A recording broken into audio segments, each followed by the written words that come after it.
तो हम लोगों ने 35 क्वेश्चन टोटल कर लिए थे और अब हम करते हैं उसके आगे। ठीक है, तो चलिए अब आगे चलते हैं। क्वेश्चन नंबर 35 तक कर लिया था। बच्चे समझ में आता है ना? ईमानदारी पूर्वक बताइएगा, ठीक है?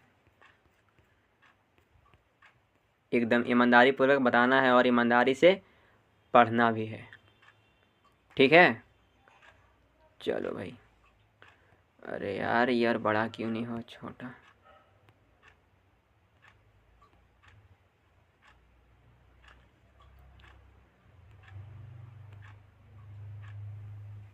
एक सेकेंड रुक जा बच्चों, एक सेकेंड रुक जा थोड़ा। तो प्यारे बच्चों, हम लोगों ने यहाँ तक कर लिया था। मुझे पूरा भरोसा है कि इसका आंसर आप लोगों ने कमेंट में कर दिया होगा। तो बताइए क्या किया है इसका आंसर। बाल कृष्ण भट्ट का निधन कब हुआ था? 20 जुलाई 1912 को, 20 जुलाई 1914 को, 20 जुलाई 1913 को या 20 जुलाई 1915 को? तो जल्दी से बताइए इसका आंसर क्या होगा। तो इसका आंसर हो जाएगा 20 जुलाई 1914 को, ठीक है? 20 जुलाई 1914 को हुआ था इनका निधन। वे लगभग 70 वर्ष की आयु तक हिंदी साहित्य की सेवा करते रहे। कितने वर्षों तक? 70 वर्षों तक सवाल पूछा जा सकता है। क्या करें, हमारे रूम में बहुत डिस्टर्बेंस है बच्चा, इसलिए क्या करें, छोटा। बाल कृष्ण भट्ट के समय के कौन कौन साथी साहित्यकार थे? बताइएगा। भारतेंदु हरिश्चंद्र और राधा चरण गोस्वामी, प्रेमघन, प्रताप नारायण मिश्र, उपर्युक्त सभी? बताइए। तो इसका आंसर हो जाएगा उपर्युक्त सभी। ये सभी थे भारतेंदु हरिश्चंद्र के समय के साथी के साहित्यकार, है कि नहीं? ये सभी लेखक भारतेंदु मंडल के प्रमुख कवि और निबंधकार थे, ठीक है? नेक्स्ट क्वेश्चन, चमनिस्तान शब्द का क्या अर्थ है? ये शब्द बातचीत निबंध में जिक्र किया गया इस शब्द का मतलब। चमनिस्तान शब्द का क्या अर्थ है बताइए। हरे भरे बागों का इलाका, चिमनी, एक देश का नाम या राज्य? तो इसका आंसर हो जाएगा हमारा हरे भरे बागों का इलाका। चमनिस्तान का अर्थ है हरे भरे बागों का इलाका, ठीक है? निबंध में इसका प्रयोग सुंदर वातावरण को दर्शाने के लिए किया गया है, ठीक है? अगला प्रश्न, बाल कृष्ण भट्ट के प्रहसन का नाम बताएं। जैसा काम वैसा परिणाम, नई रोशनी का विष, आचार विडंबन या ये तीनों? बताइए। प्रहसन मतलब क्या होता है? प्रहसन द्वारा समाज की कुरीतियों पर करारा प्रहार किया जाता था। मतलब करारा प्रहार किया जाता था, उसे हम प्रहसन कहते हैं। तो बाल कृष्ण भट्ट के प्रहसन का नाम बताएं, क्या क्या है? बताइए, बाल कृष्ण भट्ट के प्रहसन का नाम बताएं, कौन सा होगा? ये तीनों। क्या? ये तीनों होगा बाल कृष्ण भट्ट के प्रहसन का नाम। जैसे जैसा काम वैसा परिणाम, नई रोशनी का विष, आचार विडंबन, है ना? नेक्स्ट सवाल, चंडू खाने शब्द का क्या अर्थ है? चंडू खाने शब्द का क्या अर्थ है? बाल मुड़वाने की जगह, अफीम खाने वाले लोगों की मंडली के लिए सुरक्षित स्थान, सैलून या जंगली के रहने का स्थान? तो चुंड खाने का मतलब पता है क्या होता है? निबंध में जहाँ हम लाइन बाय लाइन एक्सप्लेनेशन करवाए हैं, उसमें बताए हैं कि चुंड खाने का जो बात करने का निराला है ना, वो बात ही अलग है, बात करने का ढंग ही निराला है। जो चंडू खाने, जो मतलब जो गांजा, अफीम, सिगरेट, दारू, भांग ये सब जो पीता है ना, वहाँ पे अड्डा होता है उन लोगों का, है कि नहीं? वहाँ पे आप जाएंगे ना तो वहाँ पे एक से एक बात करने वाला आपको मिलेगा, मतलब एक से एक। तो चंडू खाने की बातचीत में अक्सर गपशप और बेबुनियाद बातें ज़्यादा होती हैं। तो इसका आंसर हो जाएगा, चंडू खाने का मतलब अफीम खाने वाले लोगों की मंडली के लिए सुरक्षित स्थान, ठीक है? अब अगला प्रश्न, आप लोग भी आंसर देते जाना और लास्ट में चेक करना कि आपका कितना सही हुआ है, ठीक है? अब अगला सवाल, बातचीत निबंध के अनुसार जो कुछ मवाद या धुआं जमा रहता है वह भाप बनकर कैसे निकल पड़ता है? तो बहस करने से, झगड़ा करने से, बातचीत के जरिए या हंसने से? बताइए। मवाद या धुआं कहने का मतलब समझते हैं? मतलब अंदर आप डिप्रेशन में हो, स्ट्रेस में हो, है कि नहीं है? आप बहुत सोच रहे हो कि कैसे होगा, नहीं होगा, बहुत टेंशन ले रहे हो, तो मवाद और धुआं कहने का मतलब टेंशन, है कि नहीं? तकलीफ़, दुख, दर्द, पीड़ा, ये सब बात करने से ही आपका थोड़ा बहुत अच्छा लगेगा आपको। और अगर आप बात नहीं करेंगे किसी से तो आपका मूड और ख़राब हो जाएगा, आप और डिप्रेशन में चले जाओगे। ठीक है, तो बातचीत निबंध के अनुसार जो कुछ मवाद या धुआं जमा रहता है वह भाप बनकर कैसे निकल पड़ता है? बहस करने से? नहीं सर। झगड़ा करने से? नहीं। हंसने से? नहीं। तो बातचीत के जरिए। ठीक है, जैसे प्रेशर कुकर की भाप निकलती है वैसे ही बातचीत से मन हल्का हो जाता है। प्रेशर कुकर में कैसे भाप निकलता है कि नहीं? वाद विवाद संवाद क्या है? आलोचनात्मक निबंधों की पुस्तक, कविता संग्रह है, कहानी संग्रह है, नाट्य संग्रह है, क्या है? तो सबसे पहले बता दें कि वाद विवाद जो है, वाद विवाद संवाद, यह नामवर सिंह की पुस्तक है जो साहित्य की चर्चा के लिए प्रसिद्ध है। क्या है ये? हमको तो लग रहा है कि आलोचनात्मक निबंध की पुस्तक है। बताइए आपको क्या लग रहा है? आपको भी यही लगना चाहिए, आलोचनात्मक निबंधों की पुस्तक है प्यारे बच्चों। ठीक है, अगला प्रश्न 42, बालकृष्ण भट्ट का निवास स्थान कौन सा है? लखनऊ उत्तर प्रदेश, मथुरा उत्तर प्रदेश, इलाहाबाद प्रयागराज ब्रैकेट में है उत्तर प्रदेश, या वाराणसी उत्तर प्रदेश? बताइए। इलाहाबाद में उनका पैतृक घर था और वे वहीं के कायस्थ पाठशाला में पढ़ाते भी थे। कौन? बालकृष्ण भट्ट जी। तो बताइए बालकृष्ण भट्ट का निवास स्थान कौन सा है? तो इलाहाबाद उत्तर प्रदेश हो जाएगा गुरुजी, ये हो जाएगा, है कि नहीं? प्रयागराज ऑप्शन में रहेगा तो भी टिक कर देना। अब हम उसको प्रयागराज बोलते हैं। ठीक है, चलिए। बालकृष्ण भट्ट के पिता पेशे से क्या थे? पेशे का मतलब ऑक्युपेशन, मतलब क्या काम करते थे? तो बालकृष्ण भट्ट के पिताजी क्या थे? चिकित्सक थे, व्यापारी थे, शिक्षक थे, समाज सेवी थे? क्या थे? चिकित्सक तो नहीं थे, शिक्षक भी नहीं थे, समाज सेवी भी नहीं थे, वह एक व्यापारी थे, बिजनेसमैन। आपको क्या बनना है? डॉक्टर, इंजीनियर, आईएएस, आईपीएस, या कॉम्पिटिटिव एग्ज़ाम में जाना है, या फिर आपको बिजनेस बनना है, बिजनेसमैन बनना है ना, या आपको बिजनेस करना है? जो भी हो, सब तो एक ही बात है। भट्ट जी को बचपन में आर्थिक कठिनाइयों का सामना भी करना पड़ा था। आपको एक बात बता दें कि बालकृष्ण भट्ट जी जो थे वो उग्र स्वभाव के थे। ठीक है, वो की सही बात करते थे ना, तो मतलब चिड़चिड़ापन रहते थे, झुंझुआ के बात करते थे, न खुद को अच्छा लगता था न दूसरे को अच्छा लगता था। इसी के वजह से इनको कई जगह से निकाल भी दिया, नौकरी इनको छोड़ना ही पड़ा। ठीक है, और इनके पिताजी का भाई देहांत हो गया। तो देहांत होने के बाद अब इनका बिजनेस घर पे कौन संभालेगा भाई? तो बिजनेस संभालने के लिए इनके घर में गृह कलह होने लगा, मतलब लड़ाई होने लगा, कलेश होने लगा कि हम संभालेंगे, हम संभालेंगे, हम संभालेंगे। उधर से बोलता हम संभालेंगे, उधर से बोलता नहीं पैसा हम रखेंगे, बोलता नहीं सुबह में हम जाएंगे, शाम में हम जाएंगे। इसी वजह से घर में लड़ाई होता था। बेचारे बालकृष्ण भट्ट जी गृह कलह के वजह से अपना घर छोड़कर निकल गए और अपने साहित्य के प्रति समर्पित रहे। ठीक है, चलिए आगे बढ़ते हैं। बात करने का हुनर किसके पास है? अमेरिका के पास, भारत के पास, जापान के पास, या यूरोप के लोगों के पास? तो बात करने का हुनर यूरोप के लोगों के पास है। यूरोप के लोग अपनी वाक्पटुता के लिए पूरी दुनिया में मशहूर थे, मतलब बात करने से बहुत, मतलब बात करने की कला के आर्ट ऑफ कन्वर्सेशन से ये बहुत मशहूर हैं। ठीक है, पूरी दुनिया में। पद्मावती किसका लिखा हुआ नाटक है? मोहन राकेश, बालकृष्ण भट्ट, रामधारी सिंह दिनकर, या इनमें से कोई नहीं? बताइए, पद्मावती किसका लिखा हुआ नाटक है? तो इसका हो जाएगा आंसर बालकृष्ण भट्ट जी।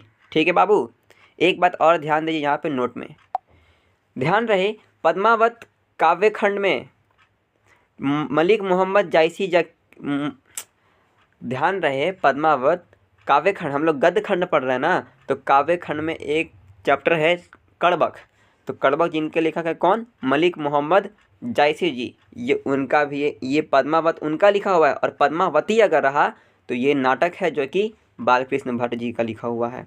पद्मावती तो बालकृष्ण भट्ट और पद्मावत तो मलिक मोहम्मद जायसी। ठीक है, ध्यान रखिएगा, भूलना नहीं है। बालकृष्ण तो कन्फ्यूज हो जाएगा।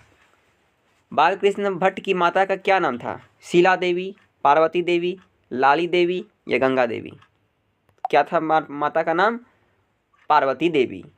उनकी माता ही उनकी पहली गुरु थीं जिन्होंने उनके मन में साहित्य के प्रति प्रेम पैदा किया। स्टार्टिंग में मैंने आपको बताया था कि उनकी माता एक सुसंस्कृत महिला थी जिन्होंने बालकृष्ण भट्ट के मन में पढ़ने के प्रति लालसा और जिज्ञासा जगाई। और स्टार्टिंग में प्रारंभ में बालकृष्ण भट्ट जी संस्कृत का अध्ययन किए थे। किनके द्वारा? अपनी माता के द्वारा, है कि नहीं। अगला प्रश्न, दो से अधिक व्यक्तियों की बातचीत को क्या कहा जाता है? राम रमोवल, बातचीत, कहा सुनी या इनमें से कोई नहीं? अब मान लीजिए दो आदमी अपना कुछ इंपॉर्टेंट बात कर रहा है, फिर तीसरा आदमी कोई आ गया, तो क्या होगा? वो कोई बात होगा? इंपॉर्टेंट बात तुम ही बताओ, वहाँ पे इंपॉर्टेंट बात चलेगा? नहीं चलेगा। वहाँ पे राम रमोवल बात होने लगेगी, है कि नहीं? राम रमोवल बात होने लगेगी। ठीक है, मतलब ऐसे ही कुछ कुछ बात करना लगेगा, दोनों मिलके किसी तीसरे को मूर्ख बनाने लगेगा। दोस्त में ऐसा ही होता है ना, अगर 3 दोस्त मिल गया तो दो मिल करके तीसरों को मूर्ख बनाने लगेगा, फिर दूसरा मिल करके पहला को मूर्ख बनाने लगेगा, फिर तीसरा और पहला मिल करके दूसरा को मूर्ख बनाने लगेगा, और तीनों मिलके खूब हंसेगा, है कि नहीं? ऐसा हुआ है कि नहीं आपके साथ? तो क्या होगा आंसर इसका? अरे भाई, इसका आंसर हो जाएगा आपका राम रमोवल। ठीक है, जब 4 से अधिक लोग होते हैं तो वह बातचीत नहीं बल्कि केवल शोर होता है, हल्ला होता है कि नहीं? बस खाली हंसता है लोग। बालकृष्ण भट्ट के प्रेरक व्यक्ति कौन थे? बालकृष्ण भट्ट के प्रेरक मतलब इनका आइडियल मैन कौन था? ये किससे प्रेरित थे? इनको किनसे मोटिवेट मिलता था? जैसे कि आपके कोई होंगे कि जिनको आप आइडियल मानते हो, आप उनको इज्जत करते हो कि नहीं मुझे इनके जैसा बनना है कि नहीं? तो बालकृष्ण भट्ट के प्रेरित व्यक्ति, अरे यार, तो बालकृष्ण भट्ट के प्रेरित व्यक्ति कहाँ था? देखो ऐसे ही होता है हमारे फ़ोन में। बालकृष्ण भट्ट के प्रेरक व्यक्ति कौन थे? तो भारतेंदु हरीश चंद्र जी थे। कौन थे? भारतेंदु हरीश चंद्र। भारतेंदु जी की पत्रिका कविचन्न सुधा पढ़कर भट्ट जी लेखक बनने के लिए प्रेरित हुए थे। अब बालकृष्ण भट्ट जी जो थे वो भारतेंदु जी की एक पत्रिका थी जिसका नाम था कवि वचन सुधा एक पत्रिका थी। किनकी? भारतेंदु जी की, जिसे पढ़कर बालकृष्ण भट्ट जी प्रेरित हुए, है कि नहीं? मोटिवेटेड हुए कि नहीं अब हमको ही बनना है कि नहीं है? चलिए अब अगला प्रश्न पे हम लोग चलते हैं। Question number 49। भट्ट जी ने हिंदी प्रदीप का संचालन कितने वर्षों तक किया था? बताइए, कितने वर्षों तक वो हिंदी प्रदीप का संचालन किया था? तो मैंने आपको शुरू में ही बताया था बच्चों कि वो था 33 वर्षों तक। उन्होंने 1877 में इसे शुरू किया था और भारी आर्थिक तंगी के बावजूद 33 साल तक हार नहीं मानी, है कि नहीं? 1877 में उन्होंने शुरू किया था और उनके पास इतनी परेशानी थी, इतनी दिक्कत थी, इतनी समस्या थी, दुख दर्द पीड़ा सब कुछ था, फिर भी वो 33 साल तक उसको चलाते रहे, है कि नहीं? चलिए, बालकृष्ण भट्ट ने लगभग कितने निबंध लिखे थे? 1000, 1002, 1001, 1003। तो उन्होंने 1000 निबंध लिखे थे, जिसमें से 100 से ऊपर बहुत महत्वपूर्ण निबंध थी। ठीक है, 100 से ऊपर बहुत महत्वपूर्ण निबंध थी, सवाल में पूछा जा सकता है। भट्ट जी को निबंध सम्राट कहा जाता है क्योंकि उन्होंने हर छोटे बड़े विषयों पर निबंध लिखे थे। क्या कहा जाता है? सम्राट कहा जाता है। क्वेश्चन कैसे भी बिहार बोर्ड बना के घुमा के पूछ सकता है, इसलिए एक भी क्वेश्चन छोड़ना नहीं है। मैंने सारी चीज़ें कवर की हैं इसमें, A to Z टोटल पूरे बुक से उठा करके लिया है। बालकृष्ण भट्ट ने अपना अध्ययन किस भाषा में प्रारंभ किया था? हिंदी, अंग्रेजी, पंजाबी या संस्कृत? देखो यहाँ पे क्या सवाल है, ध्यान से सुनना। देखो कहाँ गया मेरा पेन, हाँ, प्रारंभ। तो प्रारंभ किस भाषा में अध्ययन किया था? तो मैंने आपको बताया था पहले ही कि उनकी माताजी एक सुसंस्कृत महिला थी, ठीक है, जिन्होंने बालकृष्ण भट्ट के मन में पढ़ने की लालसा जगाई। तो वो प्रारंभ क्या चीज़ से किए थे? संस्कृत से, है कि नहीं? क्या चीज़ से किए थे? संस्कृत से। उन्होंने प्रारंभ में संस्कृत का अध्ययन किया और बाद में मिशन स्कूल से एंट्रेंस की परीक्षा दी थी। कौन सा स्कूल? मिशन स्कूल से। ऐसे पूछा नहीं जाता, लेकिन मैंने फिर भी दे दिया है कि नहीं? क्योंकि एक भी सवाल छोड़ना नहीं है। तो प्यारे बच्चों, आपको एक बात बताना है कि पता नहीं क्यों जब भी हम आपको पढ़ाने बैठते हैं फ़ोन पे, तब भी परेशानी पैदा होती है, ठीक है। अभी पढ़ाने बैठ रहे हैं तो बार बार कोई आ रहा है, कोई जा रहा है, कोई आ रहा है, कोई जा रहा है, जिससे डिस्टर्ब हम भी हो रहे हैं और आप भी हो रहे हो। खैर, लेकिन हम रुकेंगे नहीं, आपको पढ़ाना तो भाई है ही, क्योंकि मैंने चैलेंज जो किया था कि आपको पूरे साल, पूरा 1 ईयर 2026 से लेके 27 वाला बैच मैं पूरा यूट्यूब पे फ्री दूंगा। हिंदी, केवल हिंदी, ध्यान दीजिएगा, केवल हिंदी, ठीक है। और अगर आप लोगों का प्यार अच्छा रहा तो मैं इंग्लिश भी ऐड कर दूंगा, ठीक है, इंग्लिश भी ऐड कर दूंगा।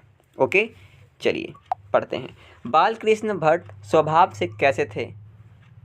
शांत थे, उग्र स्वभाव के थे, चंचल थे या सरल थे? तो बालकृष्ण भट्ट जी उग्र स्वभाव के थे, ठीक है प्यारा बच्चा, ठीक है। भट्ट जी अपनी स्वाभिमानी और थोड़े कड़क उग्र स्वभाव के लिए जाने जाते थे, जिसके कारण उन्हें नौकरी भी छोड़नी पड़ी थी, ठीक है। मैंने आपको पहले बता दिया था कि उन्हें नौकरी भी छोड़नी पड़ी थी। ओके, किसके कारण? उग्र स्वभाव के कारण। अब मान लीजिए आप किसी के यहाँ नौकरी कर रहे हैं और आप उनसे बदतमीजी से बात करेंगे, मजाल है कि वो आदमी आपको रख ले। कल हो क्या आपको कहेगा कि सुनिए ना, आप एक काम कीजिए, आप चले जाइए, आपके जैसे हमारे यहाँ बहुत हैं और बहुत मिल भी जाएंगे, है कि नहीं? अगला प्रश्न, वाक्य शक्ति के बिना सृष्टि कैसी होती है? लाजपूर्ण, गूंगी, अपाक या इंद्रहीन? तो वाक्य शक्ति के बिना सृष्टि गूंगी प्रतीत होती है। कैसी प्रतीत होती है? गूंगी। मान लीजिए हम लोग बोलेंगे ही नहीं तो गूंगा ही रहेंगे ना भाई। अगर मनुष्य बोल नहीं पाता तो सारी दुनिया किसी कोने में बैठी हुई गूंगी और बेजान सी लगती। इस ऑब्जेक्टिव से आपका केवल ऑब्जेक्टिव ही नहीं, पूरा चैप्टर भी ख़त्म हो जाएगा अगर एक तरह से आप लें तो। और आप समरी भी लिख सकते हैं आसानी तरीके से, ठीक है, लेकिन आप एक बार चैप्टर पढ़ लेना ज़रूर, ठीक है। और इस चैप्टर से क्वेश्चन आंसर भी आराम से हल हो जाएगा, आप खुद से बना के लिख सकते हैं, मैं आपको सारी चीज़ें बताऊंगा। वाक्य शक्ति क्या है? ईश्वर का वरदान है, मनुष्य शक्ति है, मनुष्य की भाषा है या प्राणियों की शक्ति है? तो वाक्य शक्ति जो है वो क्या है? ईश्वर का वरदान है। क्या है? ईश्वर का वरदान है। मनुष्य की 5 ज्ञानेंद्रियों में वाक्य शक्ति को सबसे दिव्य और अनमोल वरदान माना गया है। सबसे दिव्य और अनमोल वरदान माना गया किसको? वाक्य शक्ति को, ठीक है। अगला प्रश्न, किसमें नाज नखरा जाहिर करने का मौका नहीं दिया जाता? किसमें नाज नखरा जाहिर करने का मौका नहीं दिया जाता है? तो बताइए किसमें? बातचीत में, स्पीच में, निबंध में या उपर्युक्त सभी? नाज नखरा कहने का मतलब क्या?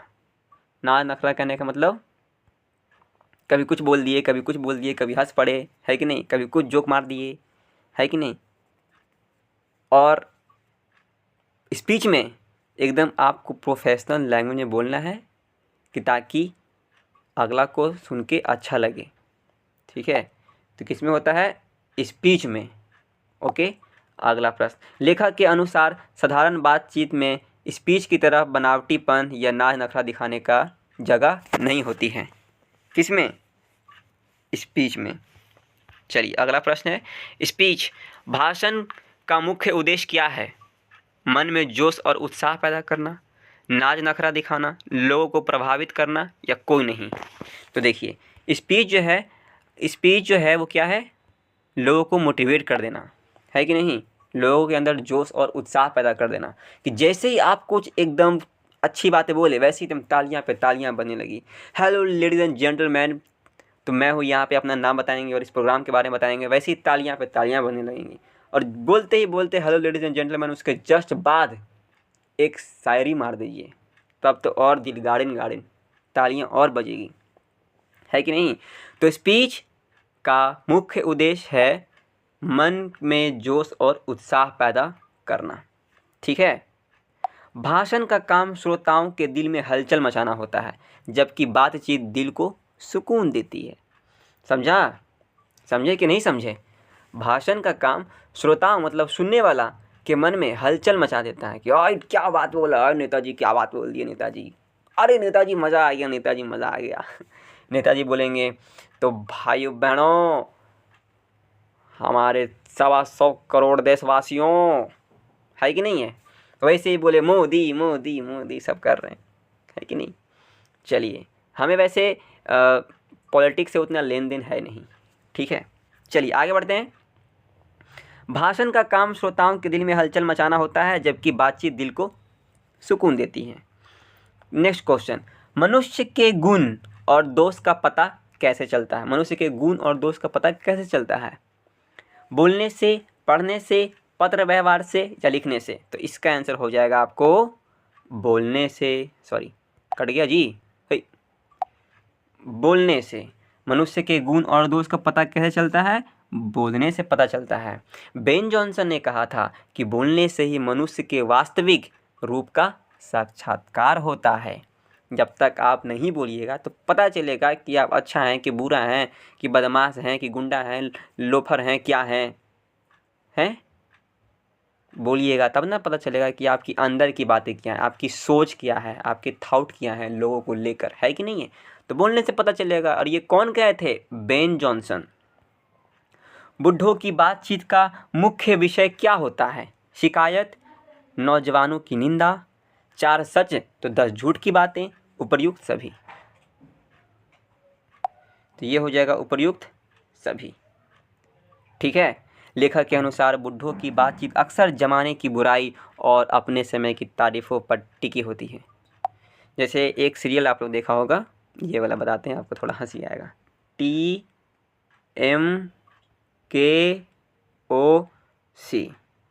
TMKOC मतलब तारक मेहता का उल्टा चश्मा। ये आप लोगों ने देखा होगा। उसमें एक है हमारे मास्टर साहब, कौन? भिंडी मास्टर। तो भिंडी मास्टर कौन बुलाता है? जेठालाल के बापूजी। और भिड़े बोल, जब भी कुछ बातें होती है वो तो चले जाते हैं अरे हमारे ज़माने में तो वैसे होता था, वैसे होता था, है कि नहीं? तो वो तो खैर जवान थे लेकिन बूढ़ा हो रहे थे। तो वो बूढ़ों की बातचीत में अक्सर ऐसी होती है। आप नए जनरेशन को हमेशा बोलते रहते हैं कि अरे ये कोई ज़माना है जी, ज़माना तो हमारा था, हम अपने ज़माने में ये कर देते थे, अपने माता पिता का एकदम पूरा बात। आजकल का बच्चा बात मानता है, सब ऐसी हैं, फेक है सब, दिन भर सब मोबाइल लिए रहता है, कहाँ किसी पढ़ता लिखता है जी? सब कोई नहीं पढ़ता। और ऐसा बाबा आदम के एकदम पूरा ज़माना पॉलिटिक्स, राजनीतिक, ये फलाना ढिमकाना पूरा बात शुरू कर देते हैं। कौन? बूढ़ों की बातचीत। चलिए अगला प्रश्न, लोगों के मन का मैल किसके द्वारा साफ होता है? गंगा स्नान से, बातचीत से, पूजा करने से या स्पीच से? तो लोगों के मन का मैल किसके द्वारा साफ होता है भैया जी, कौन बताएगा? तो इसका आंसर हो जाएगा हमारा बातचीत से। गंगा स्नान से क्या आपका मन का मैल मिट जाएगा? बातचीत से भी नहीं मिटेगा। बातचीत से हल्का होता है और स्वच्छ होता है। मैल कौन मिटाता है कि नहीं है? लेकिन यहाँ दिया हुआ है कि लोगों के मन का मैल किसके द्वारा साफ होता है, तो वो है बातचीत। मैल तो खैर मिट ही जाता है। अब आप अच्छा आदमी से बात कीजिएगा तो आपके अंदर का जो मैल है वो सच में मिटा देगा, है कि नहीं? सच में मिटा देगा, ये रियलिटी है। ये सुने हैं कि संगत का असर बहुत खतरनाक होता है, जिसके साथ जैसी संगत रहेंगे वैसा होगा। तो आप अच्छे आदमी के साथ रहेंगे तो आपको अच्छी बातें बताएंगे, है कि नहीं? अच्छी अच्छी बातचीत करेंगे आप, तो आपको सिखाएंगे कैसे दुनिया में चलती है, कैसे दुनिया को देखना है, कैसे अपना भविष्य सुधारना है, तो है कि नहीं? अब मान लो कि बहुत बुरा इंसान है कोई, अब उसको समझाते वो समझ जाता है, उसके अंदर का मैल ख़त्म हो जाता है। ठीक है, जैसे भाप बनकर गंदगी निकल जाती है ना, वैसे ही बातचीत से मन का भारीपन और मैल साफ हो जाता है। चलिए अगला प्रश्न, कौन सा उपन्यास बालकृष्ण भट्ट ने नहीं लिखा था? रहस्य कथा, नूतन ब्रह्मचारी, 100 अजान एक सुजान, ये तो लिखे थे भैया, हैं? ये तो लिखे थे। गुप्तवैरी, रसातल यात्रा, उच्ची दक्षिणा, ये भी लिखे थे। हमारी घड़ी, सद्भाव का अभाव, ये भी लिखे थे। तो कौन सा नहीं लिखे थे? तो अजात शत्रु, ये नहीं लिखे थे। तो आंसर क्या है? नहीं है, नहीं में देना है। तो ई तो हो जाएगा, ई कट जाएगा, क्योंकि ये तो लिखे थे। तो अजात शत्रु हो जाएगा हमारा राइट आंसर। अजात शत्रु बालकृष्ण भट्ट की नहीं बल्कि जयशंकर प्रसाद की प्रसिद्ध नाटक है। किनकी नाटक है? जयशंकर प्रसाद जी की। जयशंकर प्रसाद जी की किनकी है? जयशंकर प्रसाद जी की एक प्रसिद्ध नाटक है अजात शत्रु। ओके, नेक्स्ट क्वेश्चन, शक्ति शब्द कौन सा लिंग है? जल्दी हमें बताएं, शक्ति शब्द कौन सा लिंग है? हमें शक्ति देती है कि नहीं? दूध पीने से शक्ति होती है, तो शक्ति जो है वो क्या है? स्त्रीलिंग है बच्चा। क्या है? स्त्रीलिंग है। ओके, हिंदी व्याकरण के अनुसार शक्ति शब्द स्त्रीलिंग है, जैसे हम कहते हैं वाक्य शक्ति होती है कि नहीं? अगला प्रश्न, शेक्सपियर शब्द संज्ञा के किस भेद के अंतर्गत आता है?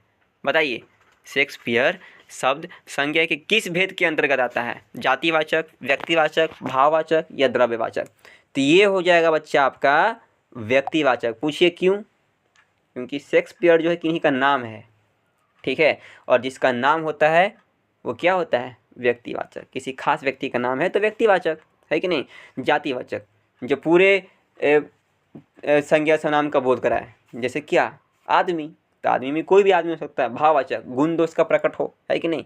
द्रव्यवाचक, नाप तोल का हम जिसमें कर सकते हैं। तो ये होता है आपका संज्ञा के बारे में।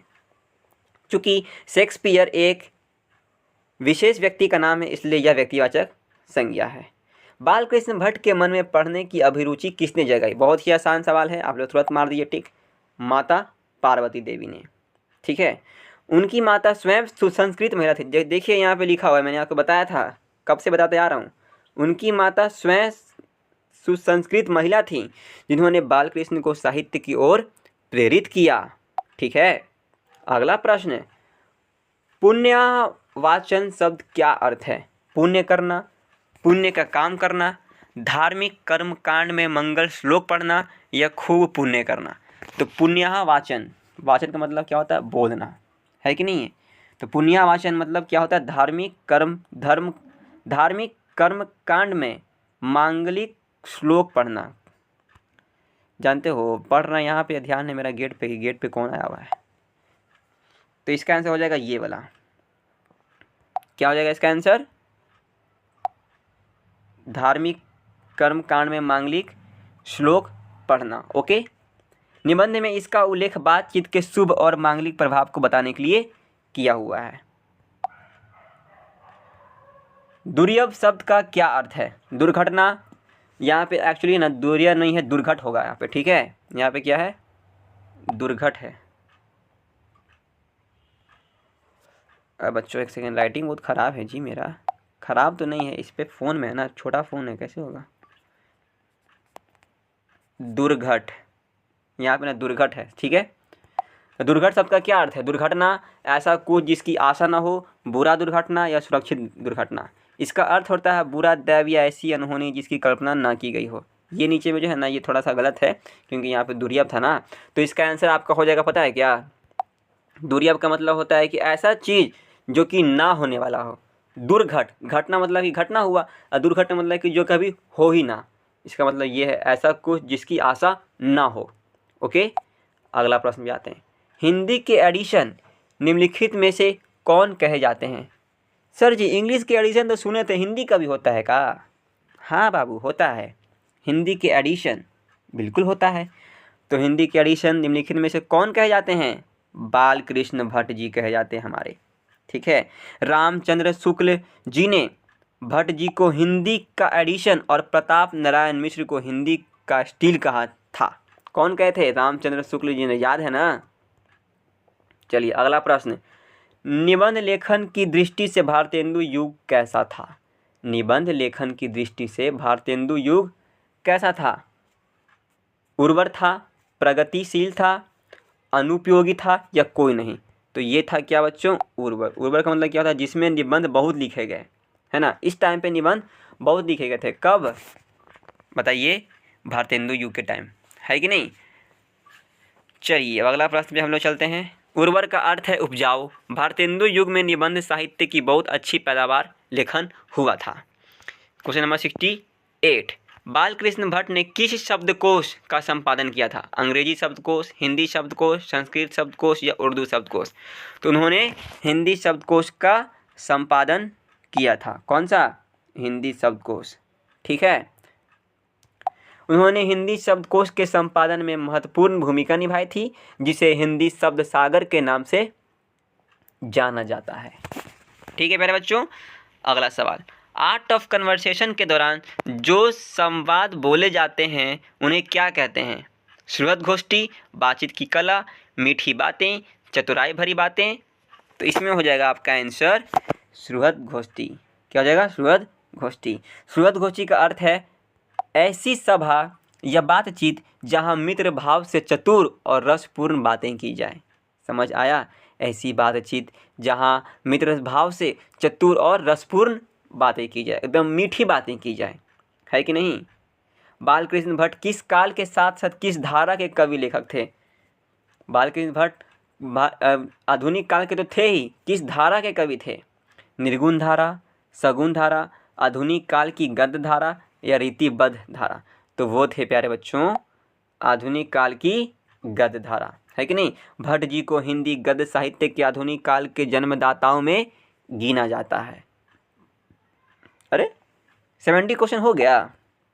ले भैया ये तो खत्म हो गया। खत्म हो गया तो चलिए हम भी खत्म कर देते हैं, है कि नहीं? तो प्यारे बच्चों 1 मिनट थोड़ा सा ध्यान से आप लोग सुन लीजिए कि मैं क्या कहने जा रहा हूँ। ठीक है, यदि आप लोगों को पढ़ने के बाद समझ में आता है तो कमेंट करके एक बार आप अपना फीडबैक मुझे ज़रूर दे दीजिएगा कि हाँ भैया जी हमें समझ में आता है। ठीक है, और अगर आपको समझ में आता है तो एक रिक्वेस्ट बाबू आपसे है, आप अपने दोस्तों को भी शेयर कर दीजिएगा प्लीज़। क्योंकि यार देखो मेरा जो फ़ोन है ना वो 332 फ़ोन है यार। ठीक है, और इसी फ़ोन से हम है ना पहले क्या था ना कि पहले स्टैंड एक लिए थे। ठीक है, तो बेड पे स्टैंड रख करके पढ़ाते थे, तो उसमें ना फ़ोन बहुत हैंग करता था, बहुत ज़्यादा स्टोरेज में खींचता था। 30 मिनट 20 मिनट 15 मिनट के ऊपर कहीं वीडियो चला जाता था ना तो समझ लो कि फ़ोन हैंग होने लगता था। लेकिन ये स्क्रीन रिकॉर्ड करने का आइडिया थोड़ा हम ChatGPT से पूछे कि कैसे करना है भाई, तो उसने बताया कि स्क्रीन रिकॉर्ड करो, थोड़ा उसमें कम स्टोरेज होता है, तो हमने ये किया। अब ये किए ना तो एक वीडियो डाले हैं लेखक परिचय वाला। ठीक है, उसमें स्टोरेज मेरा कम गया, सॉरी स्टोरेज नहीं, क्वालिटी कम गया, 360 के ऊपर जा ही नहीं रहा है। अब एक और नया प्रॉब्लम, अब समझ नहीं आ रहा है कि हम करें तो करें क्या, है कि नहीं? तो थोड़ा आप लोग हमें सपोर्ट दीजिए कि ताकि हम आपके लिए दूसरा अच्छा एक फ़ोन लें और उससे आपको हम अच्छे से तैयारी करवाएं। क्योंकि देखो बच्चों मैं आप लोगों को यूट्यूब पे पूरे साल अगर आप बोलोगे ना तो 1 साल नहीं पूरे साल तक मैं आपको हिंदी फ्री में पढ़ाऊँगा। यूट्यूब पे एकदम फ्री में रहेगा, हिंदी फ्री में रहेगा। ठीक है, हिंदी सब्जेक्ट फ्री में रहेगा। ठीक है, तो प्लीज़ आप लोग एक बार बस हमें सपोर्ट दिलाइए, आप लोग सब मिलके सपोर्ट कीजिए क्योंकि आप ही लोग जो हैं सो हैं हमारे। ठीक है, तो बच्चों और ये चैनल का नाम है हमारा, बता देते हैं आपको तो पता ही होगा, चैनल का नाम है मुन्नी देवी एकेडमी। देखो हाथ से लिखते हैं इसलिए बढ़िया से लिखाता नहीं है, मुन्नी देवी एकेडमी,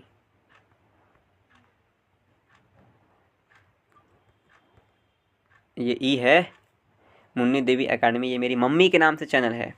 ठीक है, हमने पहले बहुत सारे चैनल बनाए थे और सारे के सारे फ़ोन की वजह से सब ख़राब हो गया, लेकिन फिर एक नया आइडिया आया था ये स्क्रीन रिकॉर्ड का, पहले भी आया था बट काम नहीं किया। तो ये खुद से अपने हाथों से मैंने नोट्स बनाया है और खुद से मैंने पूरे बुक को पढ़ने के बाद, और हाँ, लास्ट में मैं आप लोगों को ना एक और एकदम ख़तरनाक लेवल का नोट्स देने वाला हूँ। पूरे चैप्टर समरी पढ़ा दूंगा, सारांश, एक चैप्टर पूरा कंप्लीट हो जाएगा। लास्ट में मैं आप लोगों को एक नोट्स भी प्रोवाइड करूंगा, बहुत ही खतरनाक लेवल का नोट्स है वो। अगर आप पढ़ लोगे तो वो पढ़ने के बाद ये सारे के सारे ऑब्जेक्टिव क्वेश्चन आपसे सॉल्व हो जाएंगे। और ये तो क्या, अगर इसमें अगर कुछ नहीं भी मिलेगा तो वो जितने भी जो नोट्स में लिखे हुए हैं उससे बाहर कहे तो उसी से क्वेश्चन बनते ही हैं, उसी पॉइंट से क्वेश्चन हर साल बनते हैं और हर साल क्वेश्चन आते हैं। 2009 से बच्चों, 2009 से 2026 तक के, अरे यार 2009 से 2026 तक के क्वेश्चन, 2026 तक के क्वेश्चन उससे आपको बन जाएंगे। और ये जो ऑब्जेक्टिव दिया हूँ इससे बाहर क्वेश्चन आएगा ही नहीं। ठीक है, इससे बाहर क्वेश्चन आपको नहीं आएगा, इसी से हर बार सवाल पूछा जाता है। और देखिए आपको और बताते हैं कि हिंदी में टोटल 100 ऑब्जेक्टिव आते हैं, जिसमें से आपको 40 रहता है बुक से और 60 रहता है ग्रामर से। तो मैं आप लोगों को ग्रामर भी पढ़ाऊँगा, केवल हिंदी पे नहीं टिकना है, ग्रामर पे भी टिकना है। क्योंकि मान लो कि तुमने पूरा का पूरा पढ़ लिया, ठीक है, बाय द वे इसमें कुछ याद करने का भी चीज़ें हैं, तो मान लो आपको याद नहीं रही तो ग्रामर समझ के तो आप बना सकते हो ना कुछ, तो 50 आप क्लियर कर लोगे। और मैं गारंटी देता हूँ यार, मैं गारंटी देता हूँ आपको हिंदी में 95 से ऊपर आएगा। ठीक है, 95 से ऊपर, 100 में 100 तो वैसे जल्दी आते नहीं है, वो आप पे डिपेंड करता है कि आप किस तरीके से लिखते हो, आपका प्रेजेंटेशन क्या है कि नहीं, तो आप पे डिपेंड करता है 100 में 100 लाने का। लेकिन मैं जो आपको क्वालिटी कंटेंट दूंगा उससे 100 में 100 आ सकता है, बट आप अच्छे से बस प्रेजेंटेशन कर करके आओ। ठीक है, तो बस अपने भैया को, अपने भाई को एक बार बस सपोर्ट कर दो, फिर तो क्या, दोनों मिलकर धमाल मचाएंगे, है कि नहीं।